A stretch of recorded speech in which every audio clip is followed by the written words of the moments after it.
Hello and welcome to my preview of the 2024 Silk Road Mountain Race. The Silk Road Mountain Race is a self-supported bikepacking race in Kyrgyzstan, and this is the race website, and it's about 1,200 miles, and it's characterized by high altitude, big mountains, unpredictable conditions, and generally just probably one of the toughest races out there. I was lucky enough to do it last year, and so I've got a bit of experience. So hopefully I can bring you some coverage over the coming week, and some personal insight and some videos and images, and we'll follow the dots and see what happens. So this is the race website.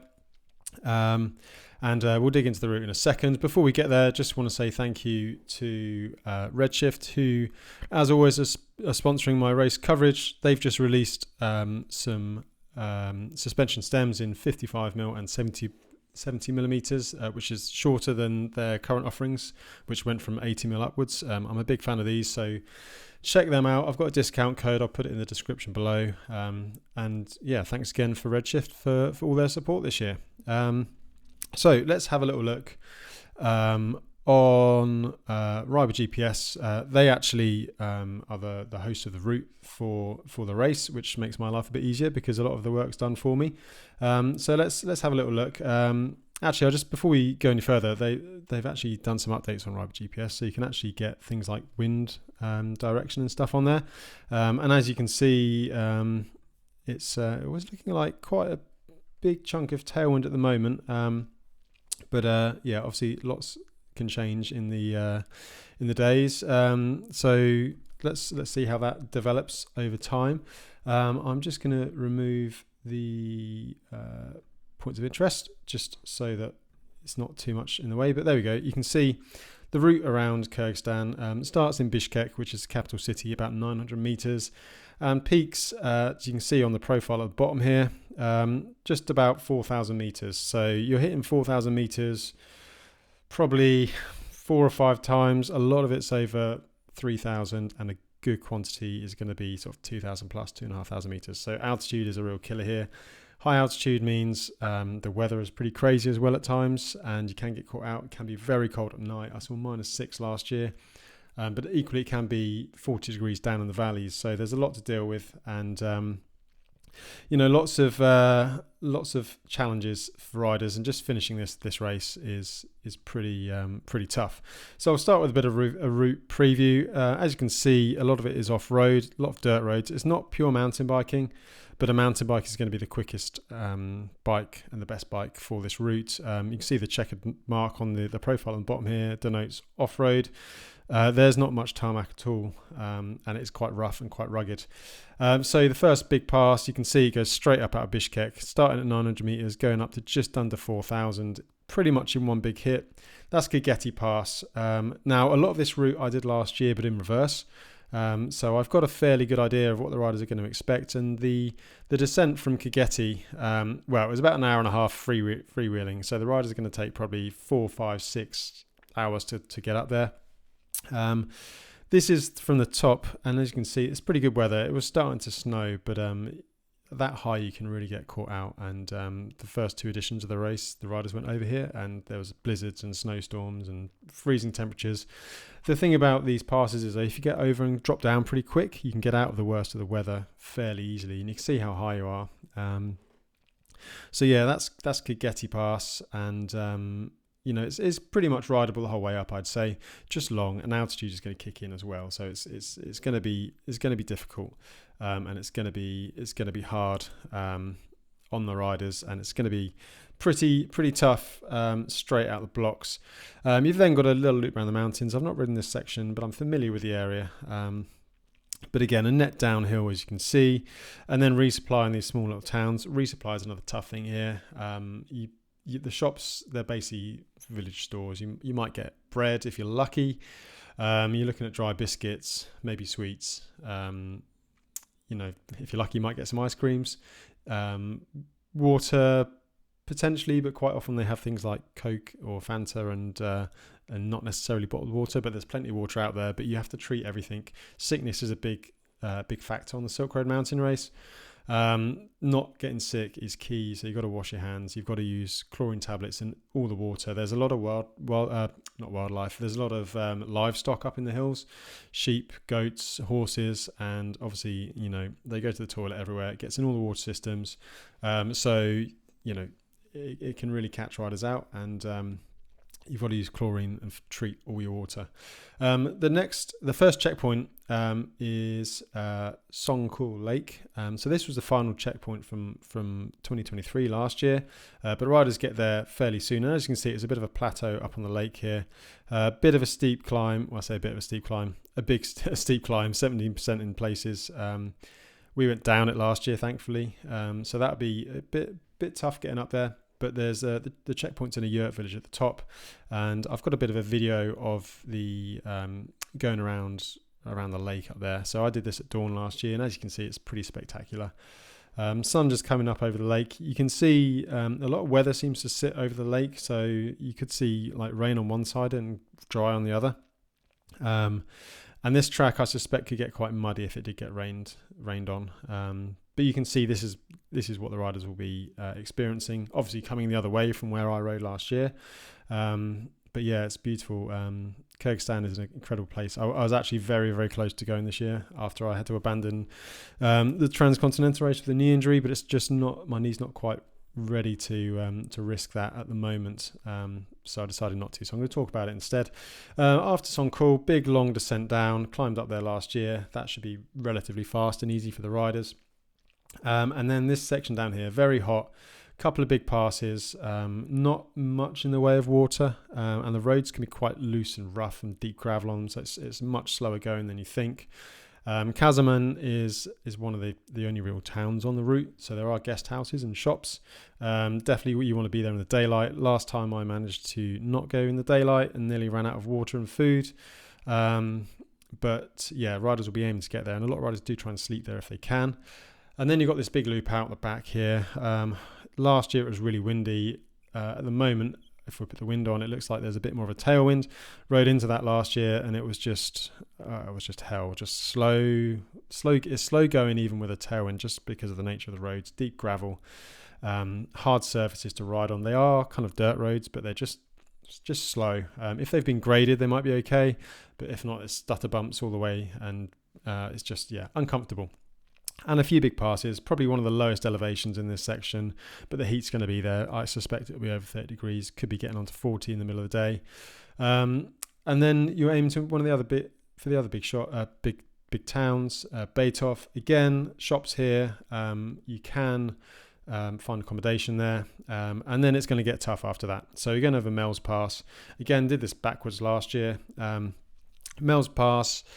It's going to be tough again, coming out of that hot valley, and you can see this is just sort of dropping over, probably not quite at the top, but heading down the pass. This is where the riders will be coming. You can see the kind of surface we're expecting, so a mountain bike is definitely going to be more comfortable. And as you go around this corner here, you'll just see the track below, Baitov in the far distance, and you can see the road shooting off down the rest of the mountain. So that's going to be 3, 4, 5 hours climbing again. Basically just setting in for long climbs and pass half a day on the same pass.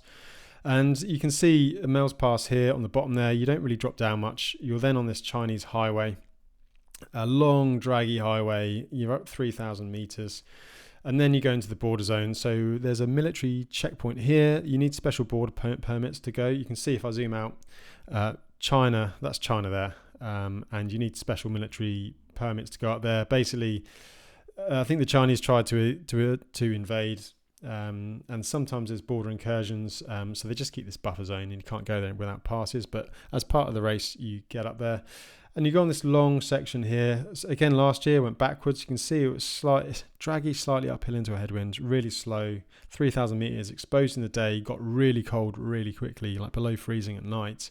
And I wouldn't want to get caught up there in bad weather, but you never know. So let's again run a video from last year just to show you a little bit of what it's like. This was coming into sunset, so this is not far off the road, and the temperature is really dropping quite spectacularly. You can see all the barbed wire on the sort of left-hand side of the screen there. This is one of the better sections of road, more driven. Further out, it's kind of like a lot looser, a lot less used. Not much. There are a few streams, so you can get some water, but there's not an awful lot. So again, another tough one, and but that leads to the second checkpoint, which is up here, Kelsu, a pretty spectacular place. You can see China, like the mountains in the background, and China just behind them. Once you leave Kelsu, it's another yurt camp. You're going over the old Soviet road just up here. It doesn't look much on the profile here, bearing in mind you're getting up to 3,500 meters, and it's steep. I don't even know. It must have been like tanks or something that could drive up there, because you wouldn't get up there in a 4x4. And there we go, pushing up there. It's kind of like walk 4 or 5 steps, stop for a few seconds just to take breath. In the background, behind those mountains, is China. The checkpoint is just round, well, behind my head now, behind the mountains there. It doesn't look much there, but it is seriously steep. You're walking up there for about an hour, just sort of just pushing against the gradient. It's a tough one, but it's pretty cool. And again, the weather was good there at that point last year. Doubt it will be as good this year, but you never know. Then you're out of the border permit zone, and then you get a bit of respite. Naryn, probably the biggest town, almost a city en route. Again, resupply, hotels, Scratch City as it's known, because it's one of the only places you can easily get back. You can see it's on a fairly main road back towards Bishkek. And then we've got this out and back here, out up onto the Arabel Plateau. Now, I came up this last year in a slightly different route, a terrible hiker bike. But basically the riders do a big loop round, and it's pretty cool up there. I've got some video of the sort of the approach. Again, riders will be coming up this. This was again at dawn. Really cold up there, and you're going up this really long valley. I think this is the bit that'll be kind of an out and back. And there's a lot of river crossings high up as well, which everything gets covered in water, and then when it drops below freezing, everything freezes up. So my gears froze, my socks was frozen solid. This is the coldest night I think I spent on the race last year. I got to the top of the plateau just as it got dark, and yeah, when you're at nearly 4,000 meters, it gets cold really quickly. So again, another thing to deal with for the riders. But they'll be dropping over Arabel Pass. This is kind of like a mining road, so it's fairly easy to ride. Back down to the lake, be hot again, get some resupply. The checkpoint is in a guest house just on the side of this massive lake here, and then basically going straight back up where they came from, up Tosul Pass. I've not ridden it, but it's apparently one of the best rideable passes in Kyrgyzstan. I think there's a few Google images on there, and you can see just the kind of terrain up there, big sort of wide open terrain that you can ride up. So yeah, that's Tosul, back up and across. And then this section I'm not so familiar with. I've not ridden that section before, but the next big challenge, this will be relatively, for Kyrgyzstan, relatively easy. There's a bit of resupply, as you can see from the map here. And then Shamsi Pass. I've not ridden Shamsi Pass, but it looks like it's just a rocky kind of hike. So probably 10k or so of hiking on and off the bike. Really slow, I suspect, and then into the bonus climbs. The bonus climbs are definitely not a bonus. They look pretty small on there, but I can tell you they're steep and they're very annoying when you're tired at the end of the race. And then the final, there's a resupply here, the secret oasis, and then one big push. So I started my final day last year on top of this bonus climb. I got to the top and then basically just camped on the track because I was exhausted. Then got going about 4 a.m, and I finished just after midnight the next day, just to give you a bit of a time scale. So your last day is going to be something like this, up this incredible valley here, and then Kokarik is the final climb. It's a really cool finish, just under 4,000 meters again. Again, one of the highest points right at the end, but then you drop all the way back down to like 800-900 meters for the finish. And as you can see, this is the hiker bike on and off the bike. And you're going all the way up this valley where this glacier is, and sort of going around the mountains, and some pushing. You can ride some bits. It's a washed out track. It's a really cool, it's basically a 4-hour hiker bike, but then you have this amazing descent down, straight down like to the finish, hour downhill, and then 10 miles just along the highway to Chop Alta, which is where the finish is. So yeah, that is that's it. That's the Silk Road Mountain Race route for 2024. I'll just look at a few riders to keep an eye on the tracking. So first up, Angus Young. He actually started last year, but he got quite sick. I think he's scratched, but he rode a good chunk of the route. Got the experience in Kyrgyzstan, which is going to be really key. So Angus is definitely going to be one to keep an eye on during this race and see how he gets on. I've also picked up Hannah Simon. First time in Kyrgyzstan, but she's ridden the Triple Crown over in the US. So Tour Divide, Colorado Trail Race, Arizona Trail. So she's going to be familiar with some of these conditions: high altitude, the distance, some of the hiker bike sections. But obviously doesn't have the experience of Kyrgyzstan, so it'd be interesting to watch Hannah, see how she gets on. The next one, Joe Nation, he was actually third in the Tour Divide. It was last year or the year before, I can't remember. So yeah, he's got some experience. Again, he's not been to Kyrgyzstan before, so it'd be interesting to see how all those factors come into play. But he's definitely got the engine to do really well here, so definitely want to keep an eye on. Next rider, Lucas Clement. Actually, that's me in the background. This is a screenshot from last year's event. We ended up riding together or close to each other in the last day or so. And he ultimately pulled away and finished fifth. And he's a strong rider. He's experienced, and I think he can do quite well. So keep an eye on Lucas. He's not the most well-known name, but he's definitely strong. He can definitely do well. Next up, Naryn de Saint-Exupéry. This is a photo I took of him on the Atlas Mountain Race a couple of years back. He actually won it. He's been traveling all year now, so he rode to his the three mountain races: Atlas, Hellenic, and Silk Road Mountain Race. Naryn is a strong rider. He's done the Silk Road Mountain Race before. He actually rode there to do the mountain race. So he's experienced and he's definitely strong. My question will be, how fresh is he after a year on the road? But this is a race, that experience is key. So hopefully he'll do well. And then finally, this is a local rider, Vlad.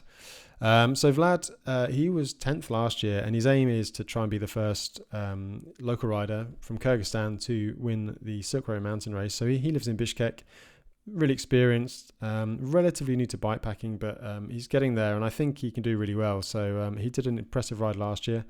Keep an eye on Vlad, see what he can do, and it'll be interesting to see. So I'll start live daily coverage as of Saturday, so stay tuned and subscribe if you don't want to miss it. And I look forward to seeing how this pans out, and look forward to bring videos each day for the next week or so.